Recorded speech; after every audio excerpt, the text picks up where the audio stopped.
My name is Stephen Butler. I'm a Los Angeles investigator into cryptologic calligraphy.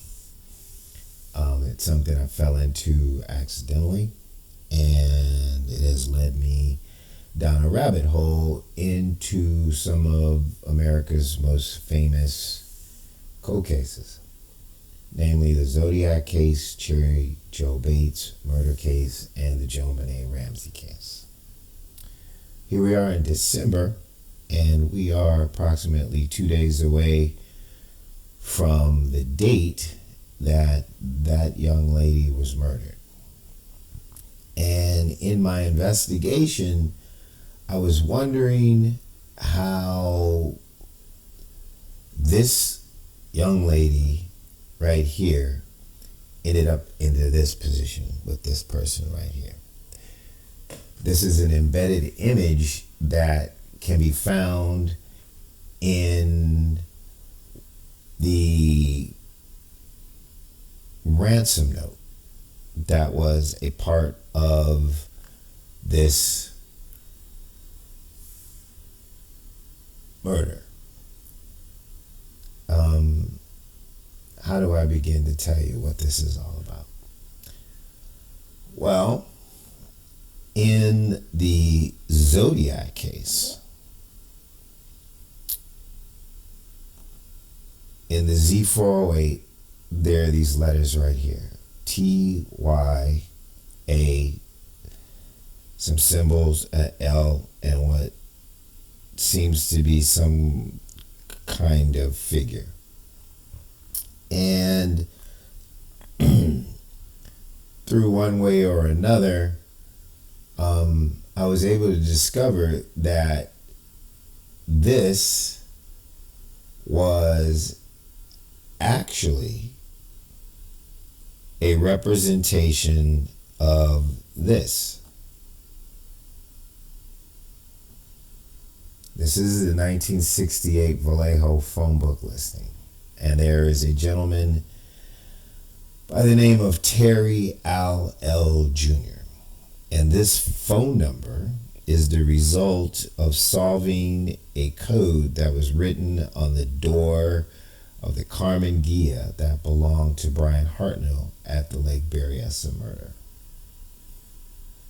And considering that we thought that the Zodiac might be in Vallejo, we found this database and we started looking for this number. Once we found this listing, I personally remembered that I had thought I had seen something similar before, but I didn't know what it was. And I went back to the Z408 and realized that these letters were that listing. So there's the T, there's the Y, there's the A, there's the L used twice, and then this little symbol for Junior. He just cut out the consonants and a vowel. It's just a truncated word code. And I realized that the Zodiac codes were truncated word codes. But as we moved along, we found out who Albert Lee Terry Jr. is. Albert Lee Terry Jr. is a very talented person, but he seems to be one really, really sick psychopathic killer.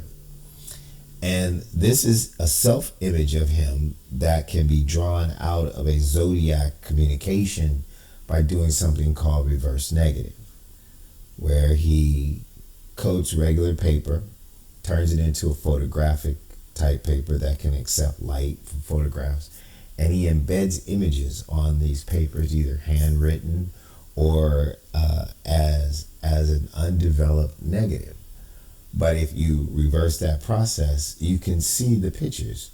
In other words,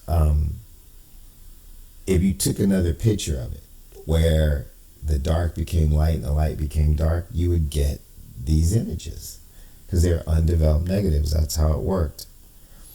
And this is the female member of the Zodiac. Her name is Ellen, and he has been obsessed with this woman in every communication that he's done, that we have been able to review. And at some point, there was a split in the group. She married a person who apparently he also had a relationship with, who became her husband, Charlie.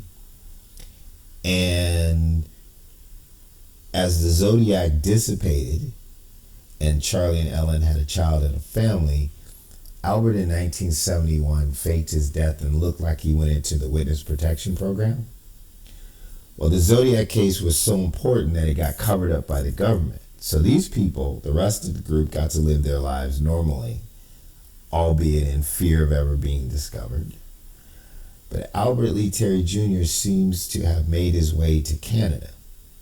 And because there was no case to ever testify in, he would not have been granted immunity.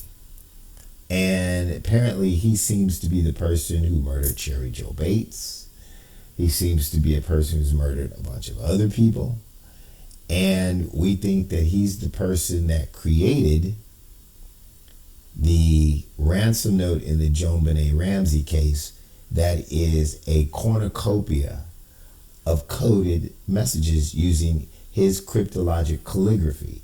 He has a unique talent to make letters look like pictures. If you don't believe me, right, I'm going to take you into this. I'm just going to show you one really quickly. This is supposed to be delivery scratched out. It's a guy with a gun to someone's head. This is a person with a camera. I believe this is an area or description of several areas and or a reconnaissance airplane. This is a person that Albert Lee has a serious problem with. And this ransom note was to put this person in this position so that Albert Lee Terry Jr. could extract his victory. How the Ramseys got involved in this, I don't know. But in this note, these strange numbers for the ransom do relate to John Ramsey in terms of this bonus. But if you take all these numbers in totality and how the coding works in here, it actually sets up a day and date and time that he wanted this man and that woman that he was obsessed with, former members of the Zodiac, to be in Canada, not in 1996, but by January 18th of 1997 by midnight, where apparently he was going to extract his victory. Now, I'm not going to go through all of that to show you, but once I realized that that's what was going on and that this note was code, I began to pick the note apart to figure out what was going on in it. And this area became very, very interesting, especially this area right here. Because, see, this is a representation of Albert Lee Terry Jr. himself, saying that he's 100% back. It means he's back to killing people. And in this area right here, also, this is coded, as you can see pictures, right? That top area, one shows that this is instructions on how this ransom note was transferred to the person who eventually became the intruder, right? And this part of the ransom note is instructions on how that ransom note itself needed to be placed on the stairs in a specific position so that all three of these pages would be viewed in a forensic photograph if the story ever became public. Now, most ransoms probably won't become public because you don't want to get the person killed. But if the person's already dead, then there's no reason to hold the ransom note back. So I think that the whole intention was to murder JonBenet Ramsey, set up the mother so that it seemed like a mother killed her child. It's a rich, famous family that somehow they had access to. And then this note would become part of the newspaper, and these people that were formerly in the Zodiac would be informed, some type of communication in some manner, that they were to see that note, and the code would tell them what they needed to do. So when going into the note, I found that there was an indication of an intruder. A lot of the evidence talks about how there's no evidence of an intruder except maybe a few items. Maybe some unknown DNA, a hair, and some marks in the basement that are unexplained. This shows that the intruder was to wear basically a hazmat suit, almost completely covered up as to leave no forensic evidence. And then it points to this word right here, right?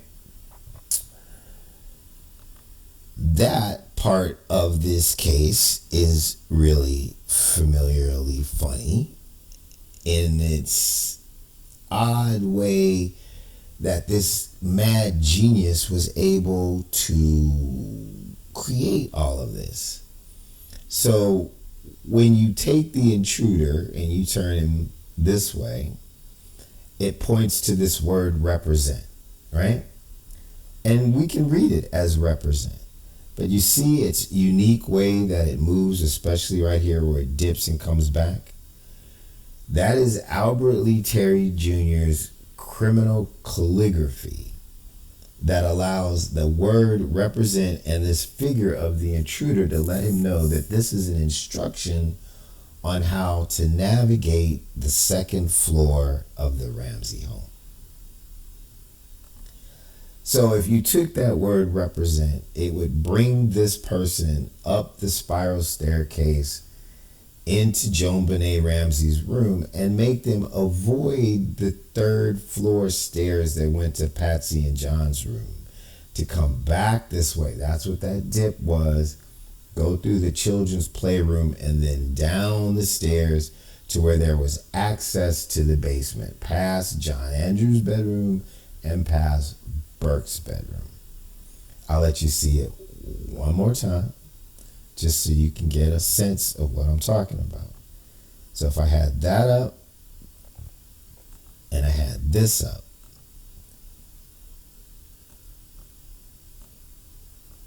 and I put them next to each other, that dip is this right here. Right there is right there. Right? So I'm going through all that, and as I continue into the code, right, I see this.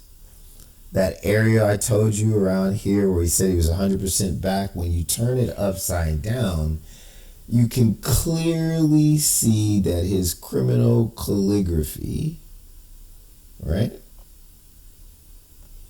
shows a person at the top of a staircase. He even puts little ridges in there so that you know that it's a staircase. And that this circle, which I believe is the package, these notes together, are to be placed on the stairs, at the bottom of the stairs where they are placed. And that these circles represent each one of these letters. And that the smaller circle represents this one that's not full, right? And then the next circle represents this page that's full. And the next circle that's the same size represents this paper that's full. And that this is saying for the intruder guy to make sure that that takes place. So now I'm saying the evidence that we need to find to figure out how Albert Lee Terry Jr. got people to do this for him is somewhere in the ransom note. I just have to find the code and understand what it is, and I'll know who the people are, right? But there was something that was always bugging me, and it was this thing right here. It looks like a guy walking, right? But it looks like a very tall guy. It was always odd to me, and it's all through. Like you can see tons of examples of that in the ransom note. Let me see if I have time. I think I can do it. I started thinking, you know what that looks like to me? That looks to me like a man on stilts, right? And I'm like, nah, maybe not. See, there it is in the daughter thing right there, right? I'm like, nah, right? And I looked again, and then here it is here. And I'm like, what would stilts have to do with anything? And then I looked again, and I keep going in and finding this tall person for some reason. So I'm in this area right here, right? And let me close this out for a second.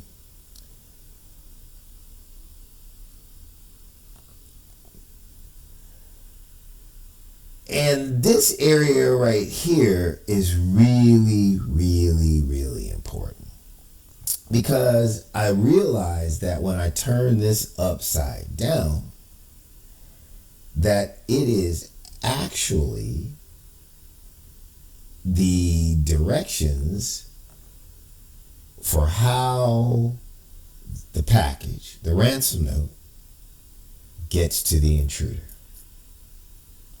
And I saw this tall guy. Here's the tall guy who seems to be connected directly to the intruder. And I thought, okay, he's over here too. And here's the package, right? And I knew this was a map of some kind. I couldn't figure out exactly what it is, right? And I kept saying, I know the key is here, but I couldn't figure out how to put it together. But I did figure out that this little area right here, so it's saying somehow this tall person is going to get this package to someone, or these two people, right, are going to get this package to the intruder. And it's on a gurney, right? They're carrying it from somewhere to somewhere. Right? So they've got to go from Canada, where Albert Lee is. He's not coming back to the United States, to Colorado. And I realized that this little area right here, right, is this little area right here. Right around Montreal, where I believe Albert Lee is.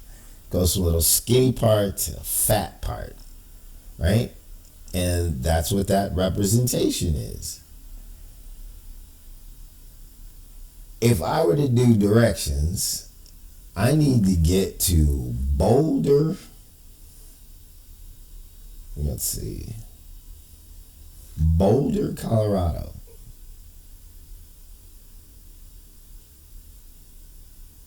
That's a long ways, right? Again, how do they get from Montreal, Quebec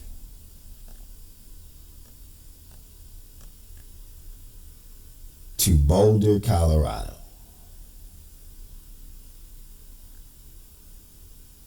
For Albert Lee to deliver this package.